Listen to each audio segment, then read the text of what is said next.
High potting and DC field tests are often used somewhat interchangeably within the electrical trade, but they do refer to distinctly different procedures.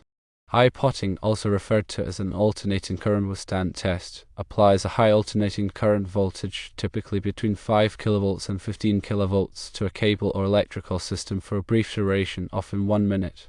This is performed to verify the integrity of the insulation and to detect any flaws or weaknesses that could potentially lead to a breakdown. In contrast, a DC field test, also called the DC resistance test, assesses the insulation resistance of a cable or electrical system. This is accomplished by applying a direct current voltage, usually between 500 volts and 1000 volts, and then measuring the current that flows through the insulation. A high insulation resistance reading suggests that the insulation is in good overall condition. Considering shielded 5 kV cables installed within underground rigid conduits, there is a general consensus among industry experts and electrical codes that DC field testing is typically not necessary. There are several reasons for this recommendation. Firstly, the high potting test is considered adequate for confirming insulation integrity. Secondly, the metallic shielding surrounding the cable provides an added layer of protection, rendering the DC field test somewhat redundant. Thirdly, DC field testing can potentially introduce stress to the cable's insulation, which may lead to damage or reduce its expected lifespan. Fourthly, DC field testing tends to be more costly and time-consuming compared to high potting procedures. High potting and DC field testing, while related, represent distinct methods for evaluating cable insulation. In the specific case of shielded 5 kV cables installed in underground rigid conduits, high potting serves as the generally accepted method for insulation verification, while DC field testing is usually not recommended. To further elaborate on high potting, it's crucial to understand that this test is fundamentally a voltage withstand test. It is designed to stress the insulation of a cable or component to a level significantly higher than its normal operating voltage.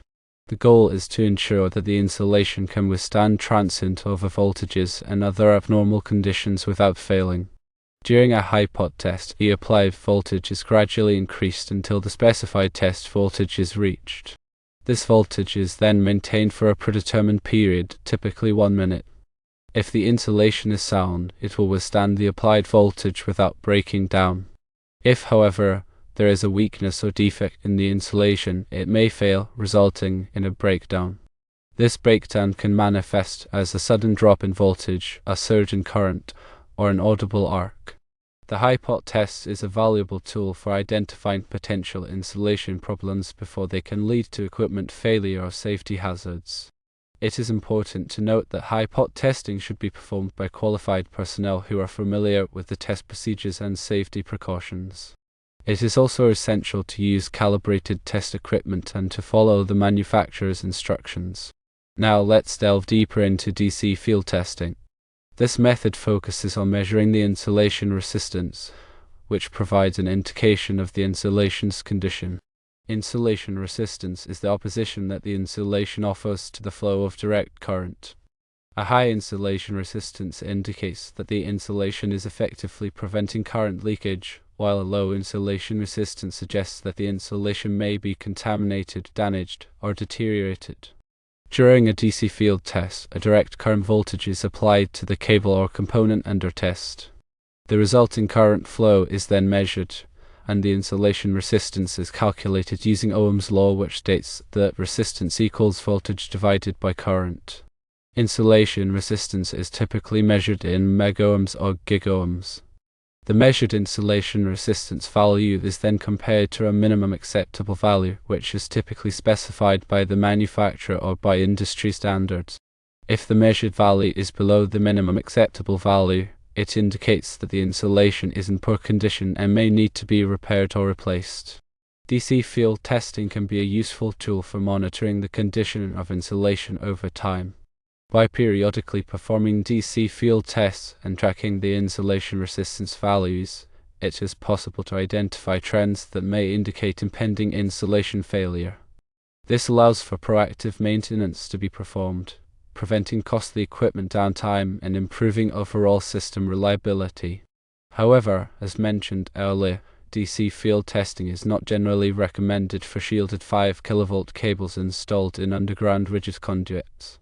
This is primarily due to the potential for DC voltage to stress the cable insulation and cause damage. The shielding around the cable also provides a level of protection that makes DC field testing less necessary. When considering the application of high potting versus DC field testing, several factors should be taken into account. These include the type of cable or equipment being tested, the operating voltage, the environment in which the equipment is installed, and any applicable industry standards or regulations. In some cases, both high potting and DC field testing may be appropriate. For example, high potting may be used to verify the initial integrity of the insulation, while DC field testing may be used to monitor its condition over time. In other cases, only one type of test may be necessary. For example, in the case of shielded 5 kilovolt cables installed in underground rigid conduits, high potting is typically sufficient. It is also important to understand the limitations of each testing method. High potting is primarily a pass-fail test. It indicates whether the insulation can withstand a certain voltage, but it does not provide detailed information about the insulation's condition. DC field testing, on the other hand, provides a quantitative measurement of insulation resistance, which can be used to assess the insulation's condition and track its performance over time. However, DC field testing can be affected by factors such as temperature, humidity, and surface contamination, which can influence the accuracy of the measurements. When performing either high potting or DC field testing, it is essential to follow proper safety procedures. High voltages can be dangerous, and it is important to take precautions to prevent electric shock. This includes wearing appropriate personal protective equipment, such as insulated gloves and safety glasses, and ensuring that the equipment being tested is properly grounded. It is also important to be aware of the potential hazards associated with the test equipment itself. High pot testers and DC field testers can generate high voltages, and it is important to handle them with care. Before performing any testing, it is essential to thoroughly inspect the test equipment for any signs of damage or wear. If any problems are detected, the equipment should be taken out of service and repaired before being used. In addition to following safety procedures, it is also important to properly document the testing process. This includes recording the date and time of the test, the type of equipment being tested, the test voltage, the test duration, and the results of the test. This documentation can be valuable for tracking the performance of the equipment over time and for identifying any potential problems. In conclusion, high potting and DC field testing are valuable tools for evaluating the insulation of electrical cables and equipment. However, it is important to understand the differences between these testing methods and to select the appropriate method for the specific application. It is also essential to follow proper safety procedures and to document the testing process thoroughly. By following these guidelines, it is possible to ensure the safety and reliability of electrical systems. In addition to the points already discussed, it's beneficial to consider the role of industry standards in guiding the application of high potting and DC field testing.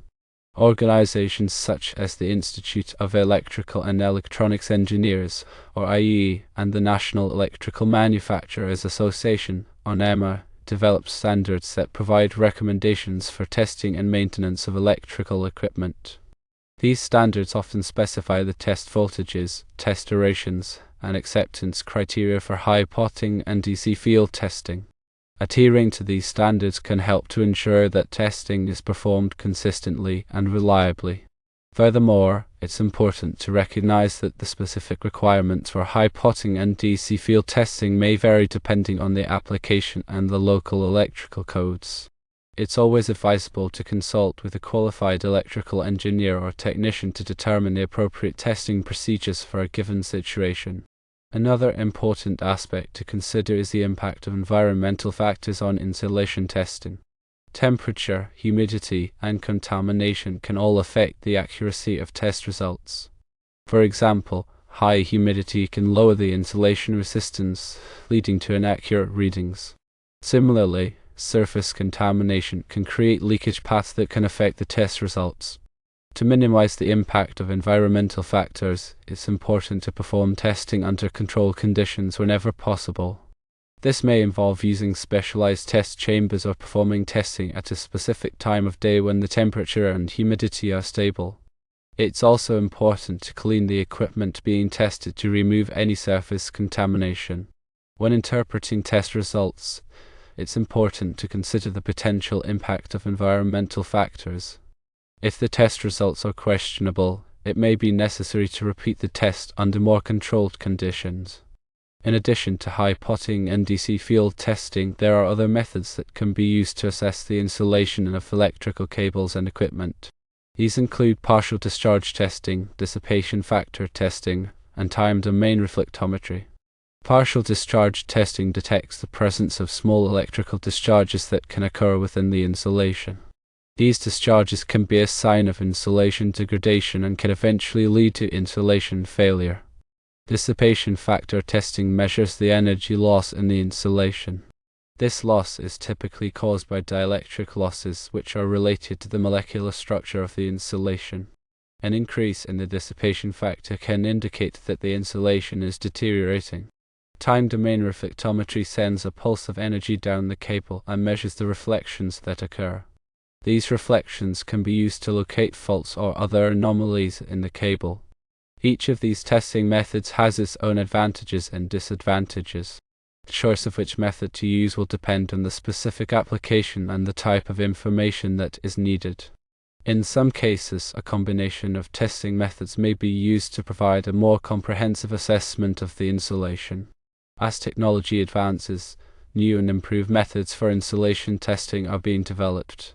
These new methods offer the potential to improve the accuracy, reliability, and efficiency of insulation testing. It's important to stay up to date on the latest advances in insulation testing technology to ensure that you are using the best possible methods. In summary, high potting and DC field testing are important tools for evaluating the insulation of electrical cables and equipment. However, it's important to understand the differences between these testing methods and to select the appropriate method for the specific application. It's also essential to follow proper safety procedures and to document the testing process thoroughly. By following these guidelines, it is possible to ensure the safety and reliability of electrical systems. Always remember to consult with qualified professionals and adhere to relevant industry standards and local codes when performing any type of electrical testing. Safety should always be the top priority when working with high voltages and electrical equipment. Ensure that all personnel involved in testing are properly trained and equipped with the necessary personal protective equipment. Implement lockout/tagout procedures to prevent accidental energization of equipment during testing. Use calibrated test equipment and follow the manufacturer's instructions carefully. Conduct thorough inspections of equipment and cables before and after testing to identify any signs of damage or degradation. Maintain detailed records of all testing activities, including test dates, procedures, and results. Regularly review and update testing procedures to incorporate best practices and address any identified issues. Promote a culture of safety and continuous improvement within the organization to ensure the ongoing reliability and performance of electrical systems.